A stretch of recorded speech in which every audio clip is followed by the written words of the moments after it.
तो सबसे हम लोग देखेंगे ये थेल्स का प्रमेय या आधारभूत समानुपातिकता प्रमेय। ये आपके बुक में एनसीईआरटी बुक में प्रमेय 6.1 के नाम से भी जाना जाएगा। अब ये प्रमेय कहता क्या है? कह रहा है कि किसी त्रिभुज की एक भुजा के समांतर खींची गई रेखा शेष दो भुजाओं को समान अनुपात में विभाजित करती है। कोई दिक्कत? अब इस बात को हमें समझना होगा। थोड़ा सा देखेंगे आप, ये एक हम त्रिभुज खींचेंगे। ये मान लीजिए कोई त्रिभुज है ए बी सी। ये त्रिभुज हमने लिया ए बी सी और इसकी भुजा BC के समांतर हम एक रेखा ले रहे हैं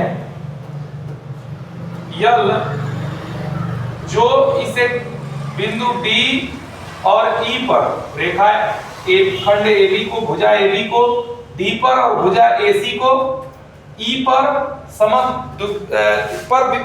प्रतिच्छेदित करता है। ये रेखा इन बिंदुओं D और E पर प्रतिच्छेदित करती है। तो ये प्रमेय यही कह रहा है कि हम किसी भी त्रिभुज में किसी एक भुजा के समांतर कोई रेखा खींचे जो शेष दो भुजाओं को प्रतिच्छेदित करता हो, तो वह उन्हें समान अनुपात में विभाजित करता है। यानी AD/DB का जो अनुपात होगा वही AE और EC का अनुपात होगा। ठीक है, इसे ही हमें प्रूफ करके देखना है। आइए देखते हैं। पहले जो दिया है उसको हम नोट डाउन करते हैं ना जी। तो दिया क्या है? एक त्रिभुज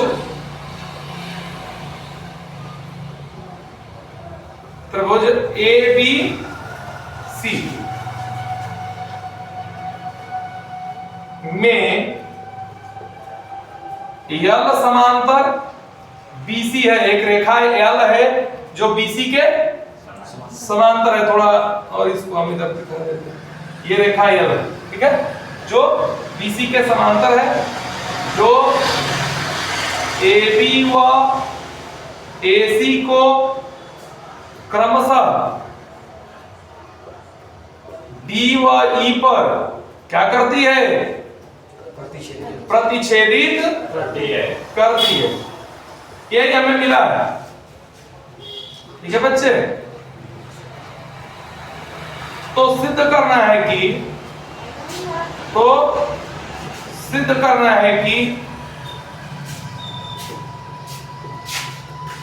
क्या सिद्ध करना है बच्चों? AD/DB बराबर AE/EC। कोई दिक्कत? अब देखिएगा, इसे प्रूफ करने के लिए हम कुछ रचना करेंगे। रचना क्या करेंगे? D से सम्मुख भुजा पर लंब हम DM खींचेंगे, डॉटेड लाइन से दिखाएंगे, और E से सम्मुख भुजा पर लंब हम, ये DM हो गया और इसे हम कहेंगे EN। DM और EN तो वो भी DM रहेगा, वो EM रहेगा। क्या रहेगा? ये है DM और ये है EN। हम कहेंगे DM लंब AC व EN लंब AB खींचा।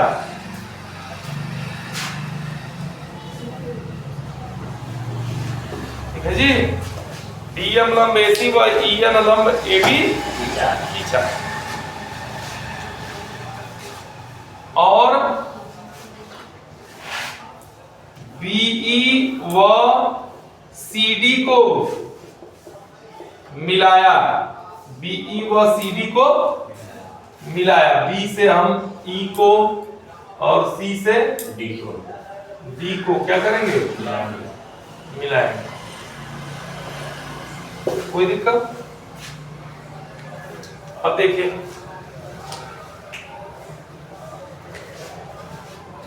हम देखेंगे, चूंकि अब इसका प्रमाण देंगे तो सबसे पहले हमें एक चीज जान लेना है, त्रिभुज का क्षेत्रफल का फार्मूला क्या है? त्रिभुज का क्षेत्रफल का फार्मूला क्या है? 1/2 गुणे आधार गुणे ऊंचाई। इससे आप परिचित होंगे, इसको तो जानते हैं जी। वैसे आप हीरोन का फार्मूला पढ़े थे, लेकिन उसकी आवश्यकता यहाँ नहीं है।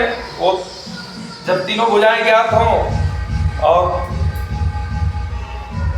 वहां ऊंचाई आसानी से ज्ञात न की जा सके, तब हम उसका इस्तेमाल करते हैं। सामान्य ये फार्मूला है, अगर ऊंचाई क्लियर हो तो हम इस सूत्र का इस्तेमाल करते हैं। 1/2 गुणे आधार गुणे ऊंचाई, यही हो।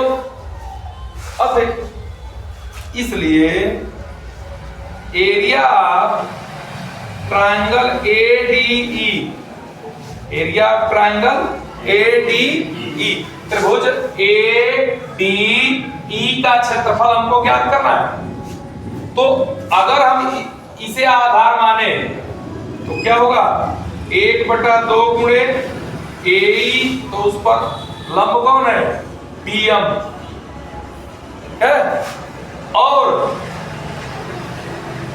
अगर हम आधार इसको ले लें तो AD गुणे इस पर लंब कौन होगा? ऊंचाई EN। यानी इन दोनों तरीकों से हम ADE का क्षेत्रफल ज्ञात कर सकते हैं, और जिसकी आवश्यकता होगी उसका इस्तेमाल हम करेंगे। कोई दिक्कत? अब देखिए, ये इक्वेशन 1 हम इसको मान लेंगे। अब हम कहेंगे इसी प्रकार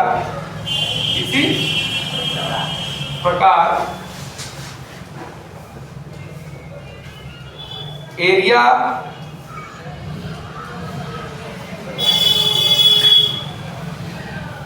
PDE, ट्रायंगल BDE, बताइए PDE, इसका क्षेत्रफल क्या होगा? हम आधार ले रहे हैं DB को, 1/2 गुणे DB, ठीक है। ऊंचाई क्या होगा? अब देखिए, ये यही रेखा BD जो है आगे बढ़ रही है ना, तो इस बिंदु E से इस पर जो लंब की लंबाई होगी वो इसी लंब के बराबर होगी। किसी बिंदु से किसी रेखा की लंबिक दूरी हमेशा बराबर होती है, वो भिन्न भिन्न नहीं हो सकती। तो उसी लंब का हम इस्तेमाल करेंगे, EN। और एरिया ट्रायंगल CDE, 1/2 गुणे आधार क्या हो जाएगा? CE,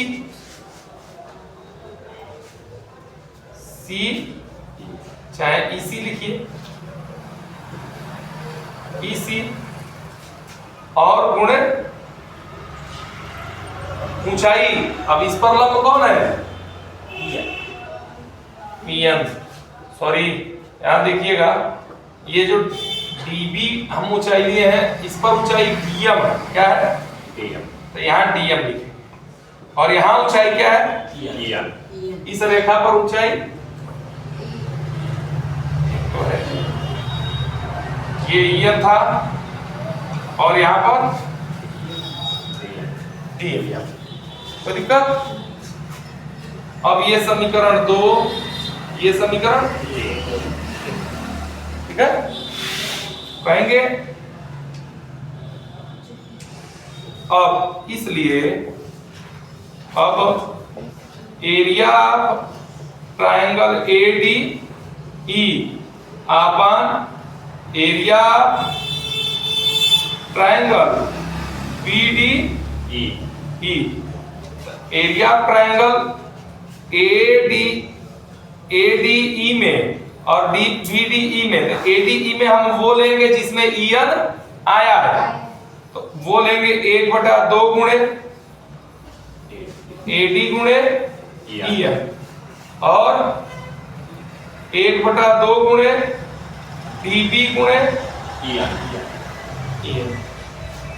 इससे ये और इससे कैंसिल आउट होगा। Area triangle ADE upon area triangle BDE बराबर AD अपॉन DB। और ये समीकरण 4। कोई दिक्कत? इसी प्रकार एरिया ट्रायंगल ADE बराबर अपॉन एरिया ट्रायंगल CDE। तो अब ADE का हम DM वाला लेंगे क्योंकि उसमें DM आया है, इसमें AE गुणे DM अपॉन 1/2 गुणे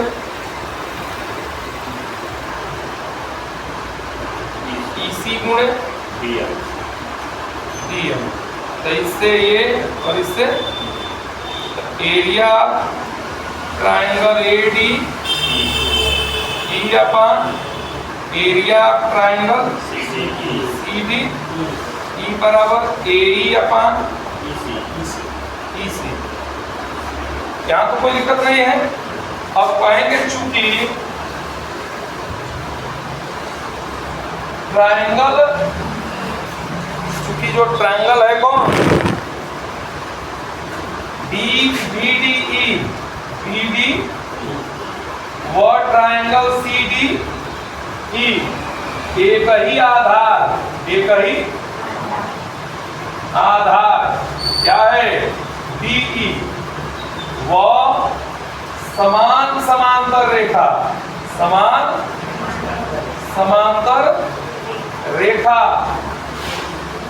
DE समांतर BC के बीच स्थित है। ये प्रमेय आप पढ़े हैं, यदि दो त्रिभुज एक ही आधार और समांतर रेखाओं के बीच स्थित हो तो दोनों त्रिभुजों का क्षेत्रफल जो होता है वो क्या होगा, बराबर होगा। ये 9वीं कक्षा में इस प्रमेय से आप परिचित है कि नहीं है? तो ध्यान देंगे। इसलिए एरिया ट्रायंगल BDE बराबर एरिया ट्रायंगल CDE। अब यहाँ देखेंगे जहाँ CDE है वहां हम BDE यूज कर सकते हैं। इसलिए area triangle ADE upon area triangle BDE बराबर AE अपॉन EC। और ये समीकरण 5। समीकरण 4 और 5 से क्या देखेंगे, 4 व 5 से आप देखेंगे ADE अपॉन BDE का मान है और ये भी ADE अपॉन BDE का मान है। तो आपने यूक्लिड के अनुसार पढ़ा है ना, जो दो एक ही के बराबर हो आपस में बराबर होते हैं। तो समीकरण 4 व 5 से क्या हो जाएगा, AD अपॉन DB बराबर AE अपॉन EC।